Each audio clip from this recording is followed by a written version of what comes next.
Before you go to bed tonight, you might fill a glass of water and set it down beside you.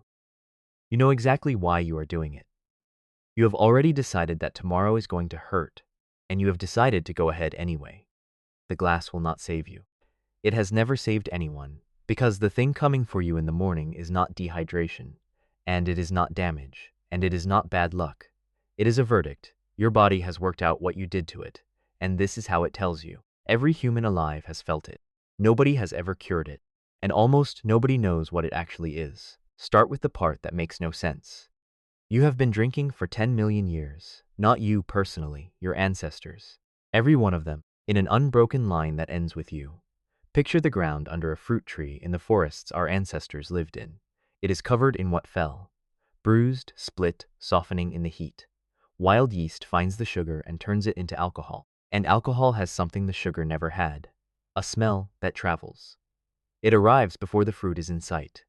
To an animal that is hungry all the time, in a forest where everything is fighting for the same calories, that smell is not a warning. It is a set of directions to food. The biologist Robert Dudley named this the drunken monkey hypothesis, and there is a mutation in your mouth that supports it. An enzyme called a DH4 sits in your mouth, your throat, your stomach. It is the first thing that touches a drink, and roughly 10 million years ago, in the ancestor we share with chimpanzees and gorillas, one letter of that gene changed, and the enzyme became about 40 times better at destroying alcohol. 40 times. From one letter that happened around the time our ancestors came down out of the branches and started feeding on the forest floor. Where the old fruit is, that enzyme is not new. It is in your mouth right now, and it was there long before our species existed. Now, here is the part that should bother you. Last year, a team from Berkeley measured the alcohol in the fruit that wild chimpanzees actually eat. It works out to roughly 14 grams of pure ethanol a day. For their body size, that is something like 2 glasses of wine every day their entire lives. Chimpanzees are, in a small and permanent way, always slightly drunk, and they never wake up feeling like you are going to feel. So what is different about you? Not the alcohol. Alcohol has not changed since the first fig rotted. What changed is the speed. Your liver can destroy about 1 drink an hour. Not on average, that is the ceiling. It is a production line running at a fixed rate, and it does not care what you have poured, or what you have promised, or what time it is. That rate was set by fruit.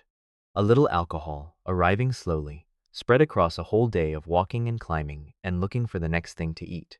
It never built up, because it never arrived faster than the line could clear it. For 10 million years, there was no morning after, because there was never a night before. And then, about 13,000 years ago, in a cave on Mount Carmel, somebody figured out how to beat the line. Its name is Roquefet, and the people who used it, the Natufi-uns, were hunter-gatherers who laid their dead out in it on flowers. In the floor of that cave are stone mortars, and in 2018, a Stanford team pulled residue out of them. The starch grains were deformed, not crushed. Deformed in one particular way, the way grain only deforms if somebody sprouted it, crushed it, warmed it, and then left it sitting there long enough to ferment. If the residue has been interpreted correctly, and a few archaeologists still argue that it has not. That is the oldest alcohol human beings ever made. And it was made in a graveyard, for the dead. But before you picture anything like a drink, understand what was actually in that bowl. It was not clear. It was not cold. It was a warm, sour gruel, thick with floating husk and dead yeast, and for thousands of years afterwards, that is what beer was. We know because of how people had to drink it.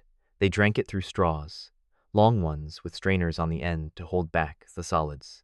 Sumerian carvings show them, several people leaning over one shared pot, each with a tube in it. In a burial mound in the Caucasus, archaeologists found 8 of those straws in silver and gold, beside a vessel big enough to give all 8 drinkers 7 pints each, and in many places, the way you started fermentation was with your mouth. Chew the grain, spit it into the pot.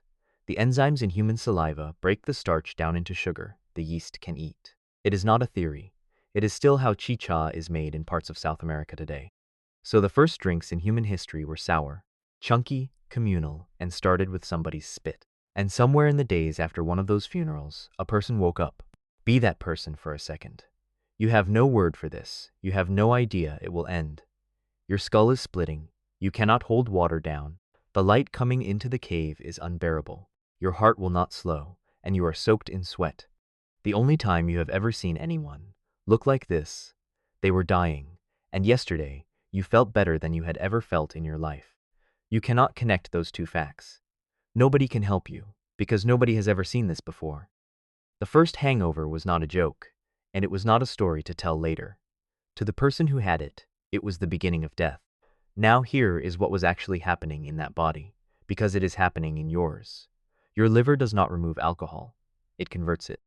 The first thing it turns alcohol into is a chemical called acetaldehyde, and acetaldehyde is far more toxic than the drink you swallowed.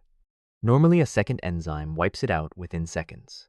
Push past one drink an hour and it starts to pile up. That is the flushed face, that is the racing heart, that is the nausea. Then your immune system arrives and makes it worse.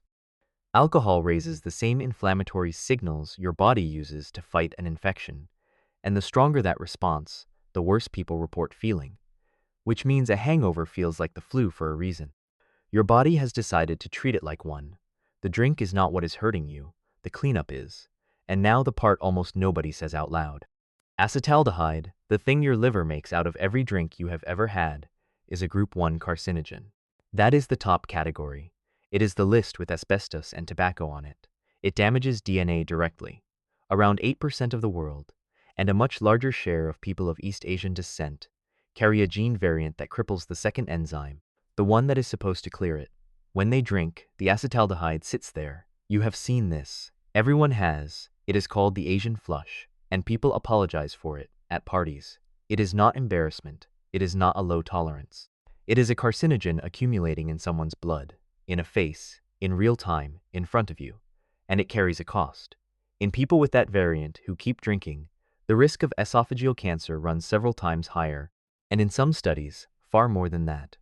The flush is a warning light on the outside of a person. The hangover is the same warning, on a longer delay for everyone else, and in all of recorded history, we have never once managed to switch it off. About 1900 years ago, in Roman Egypt, somebody wrote out a prescription for what the text calls the drunken headache. String laurel leaves onto a cord and wear it around your neck. That was the state of the art, and we have improved on it less than we like to think. The National Institute on Alcohol Abuse and Alcoholism says plainly that no hangover remedy has compelling evidence behind it. Not the eggs, not the pickle juice, not the drip in the strip mall. There is nothing there to cure. That is why it has never been cured. The hangover is not a disease, and it is not a malfunction.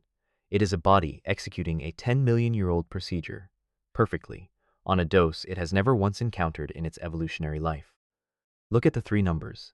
The craving is 10 million years old. The enzymes are 10 million years old. The dose is 13,000. Spirits, the concentrated version, roughly 1,000. Your body has had no time to adapt to any of it. It still reads alcohol exactly the way it did. On that forest floor, the message has not changed. Calories. Close by. Go. It cannot tell the difference between a split fig on a forest floor and the last round somebody bought you at 11 o'clock. It only finds out afterwards. So tonight, when you fill that glass and set it beside your bed, you already know it will not work. Keep it there anyway, not because it will save you, because it is the closest thing to an apology your body is ever going to get.